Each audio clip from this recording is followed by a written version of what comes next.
ये लो 100 रुपए और ये लो बाजार की थैली।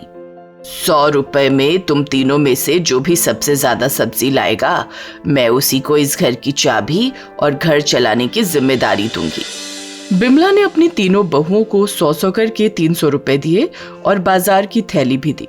तीनों बहुएं बाजार की ओर निकल गई। बड़ी बहू शीतल और मझली बहू सुमित्रा एक साथ बाजार की ओर जाने लगी। ये देखकर छोटी बहू कुसुम ने कहा, दीदी मैं भी आप दोनों के साथ चलूं क्या? कुसुम नई नई इस घर में बहू बनकर आई थी और वो बहुत डरी हुई थी। उसकी बात सुनकर शीतल ने कहा, भाग यहाँ से, छोटी है छोटी बनकर रह, सर पर चढ़ने की कोशिश मत कर। हाँ, घर की चाबी तो हम दोनों में से किसी को मिलेगी, उसके बाद तुझे दिखाऊंगी, रुक जा बस। ये बोलकर शीतल और सुमित्रा वहां से चली गई। कुसुम बेचारी अकेली पड़ गई। कुसुम अकेली ही बाजार में चली गई और दुकानदार के साथ मोल भाव करने लगी। भैया भिंडी कितने की दिए? 70 रुपए किलो। क्या भैया सही दाम लगाओ ना। दाम तो सही है बहन जी, आपको कितना चाहिए? मुझे 250 दे दो। कुसुम सब्जियां खरीदने के साथ साथ हिसाब लगाने लगी। उसे 100 रुपए में बहुत कुछ लेना था। उधर शीतल और सुमित्रा अपना अपना दिमाग चलाने लगी। शीतल एक दुकानदार के पास गई और सुमित्रा दूसरे के पास। शीतल ने बैग भरकर सिर्फ आलू लिया क्योंकि आलू का दाम कम था और 100 रुपए में बहुत सारे आलू हो रहे थे। उधर सुमित्रा ने अलग दिमाग लगाया। मैं अपनी जेब से पैसा खर्च कर ज्यादा सब्जी ले लेती हूँ, माँ को क्या खाक पता चलेगा। उधर घर में बिमला इंतजार कर रही थी। उसे घर में शांति चाहिए थी, इसीलिए उसे ये कदम उठाना पड़ा। कुछ दिनों से घर में सिर्फ कलेश ही हो रहे थे। खैर बिमला ये सब सोच ही रही थी कि तभी तीनों बहुएं बाजार से आ गई। माँ जी ये देखिए, मैं सिर्फ 100 रुपए में कितने सारे आलू लाई हूँ। माँ जी मैं 100 रुपए में कितनी सारी सब्जी लाई हूँ, मैं ही जीतूंगी ना माँ जी। कुसुम चुपचाप खड़ी रही, उसका तो आधा बैग भी नहीं भरा था। क्या बात है छोटी बहू, तुम क्या लाई हो? वो माँ जी मैं कुछ ज्यादा तो नहीं ला पाई, थोड़ी सी भिंडी लाई हूँ, 1 लौकी, कुछ आलू, अरहर की दाल और 2 गाजर। बस इतने में ही 100 रुपए खत्म कर दिए? वो माँ जी सब्जियों की कीमत आसमान पर है, 100 रुपए में मैं इतना ही ला पाई। ये सुनकर बाकी 2 बहुएं हंसने लगी। शीतल ने बिमला से कहा, माँ जी ये किसी अरे गरे का काम थोड़ी है, अभी जल्दी बताइए माँ जी, हम दोनों में से कौन जीत रहा है ये मुकाबला? अरे रुक जाओ, घर की चाबी और जिम्मेदारियों का सवाल है, इतनी आसानी से थोड़ी तय हो सकता है। अब तुम तीनों अपनी अपनी सब्जियों से खाना बनाओ। ये सुनकर शीतल और सुमित्रा चौंक गई। अब खाना भी बनाना पड़ेगा? और नहीं तो क्या। क्या बनाऊं माँ जी?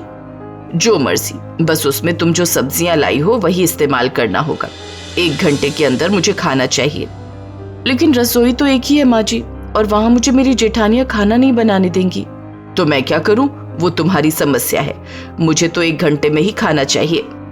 ये सुनकर सुमित्रा और शीतल बहुत खुश हुई। वो दोनों रसोई में खाना बनाने चली गई। शीतल आलू के पराठे बनाने लगी और सुमित्रा परवल की सब्जी और रोटी बनाने लगी। लेकिन उस रसोई में कुसुम के लिए कोई जगह नहीं थी। कुसुम सर पर हाथ रखकर बैठ गई। अब मैं क्या करूं, खाना कैसे बनाऊं, मैं तो हार जाऊंगी। कुसुम भोली भाली लड़की थी, उसकी शादी को बस 2 ही महीने हुए थे। बिमला को कुसुम बहुत पसंद थी, लेकिन उसकी दोनों जेठानियां उसे तंग करने लगी।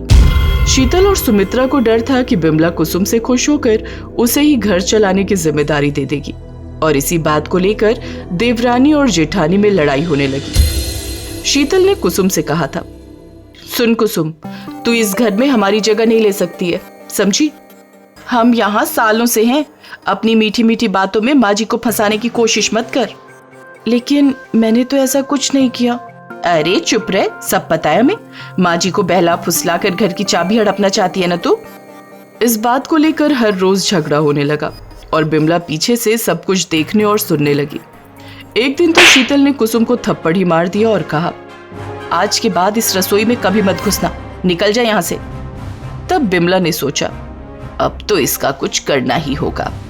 बिमला ने तीनों बहुओं को बुलाया और कहा, सुनो बहू, मैं पूरी जिंदगी तो यहाँ रहूंगी नहीं, मेरे मरने के बाद तुम तीनों लड़ते ही रहोगे। उससे पहले मुझे इस चाबी का फैसला करना ही होगा। जो भी घर चलाने के लायक होगा उसी को मिलेगी घर की चाबी, और बाकी सब उसी की बात मानेंगे। हाँ माँ जी, तो मुझे दे दीजिए चाबी, मैं ही इस घर की बड़ी बहू हूँ। बड़ी हो तो क्या हुआ, घर सबसे अच्छा कौन चला सकता है, उसके लिए मैं तुम तीनों की एक परीक्षा लूंगी। और यही बोलकर बिमला ने तीनों के हाथ में बाजार की थैली और 100 रुपए थमा दिया था। और उसके बाद तो हम सबको पता ही है। लेकिन इस सेकंड टेस्ट में कुसुम पीछे रह गई। वो रसोई में नहीं घुस सकती थी, इसीलिए वो उदास होकर बैठी थी। लेकिन उसने अपनी जेठानियों से झगड़ा नहीं किया। वो बाहर आंगन में आ गई और मिट्टी का चूल्हा बनाकर उसी में खाना बनाने लगी, दाल, चावल और भिंडी भाजी। बिमला ने तीनों बहुओं का खाना खाया। माँ जी, अब तो बोलिए कौन जीता? बस एक आखिरी परीक्षा के बाद बताऊंगी। आज का तो हो गया, अगले दिन तक इन्हीं सब्जियों से घर चलाना है। यही तुम लोगों की आखिरी परीक्षा है।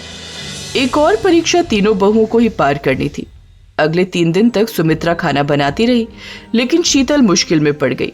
वो सिर्फ आलू ही लाई थी, इसीलिए उसे सिर्फ आलू की सब्जी ही बनानी पड़ी। उधर शीतल ने भी उन्हीं सब्जियों से घुमा फिरा कर खाना बनाया। और आखिरी दिन बिमला ने खाना खाने के बाद तीनों को बुलाया। माँ जी, अब बहुत हो गया, अब बताइए हम में से कौन जीता? अभी बताती हूँ बहू। तुम तीनों में से सबसे अच्छे तरीके से घर संभाला है कुसुम ने, इसलिए इस परीक्षा को वो जीत लेती है और चाबी भी उसकी हो जाती है। अरे लेकिन कैसे? उससे तो मैंने अच्छा काम किया है। बहू, तुमने 100 रुपए का नहीं बल्कि उससे ज्यादा पैसों की सब्जी खरीदी थी। क्या सोचा था मुझे पता नहीं चलेगा? 30 साल से घर चला रही हूं मैं, इसीलिए तुम तो परीक्षा के पहले दिन ही हार गई थी। जो ऐसे झूठ के भरोसे परीक्षा जीतना चाहे वो घर नहीं चला सकता। ठीक है, लेकिन मैंने तो 100 रुपए का ही खरीदा था ना। हाँ, लेकिन तुम ज्यादा खरीदने के चक्कर में सिर्फ आलू ही ले आई। लगातार 3-4 दिन तक आलू खा खा कर थक गई हूं मैं। ऐसे चलाओगी घर? अब दोनों बहुओं का चेहरा मायूस हो गया। बिमला ने कहा, ऊपर से तुम दोनों ने कुसुम को परेशान किया, उसे रसोई में घुसने नहीं दिया। लेकिन कुसुम ने झगड़ा नहीं किया, बल्कि दिमाग का इस्तेमाल करके आंगन में मिट्टी का चूल्हा बनाया। और उसने 100 रुपए में ही तरह तरह की सब्जी खरीदी थी, जिससे वो तरह तरह का खाना भी बना पाई। और आज तो उसने गाजर का हलवा भी बनाया।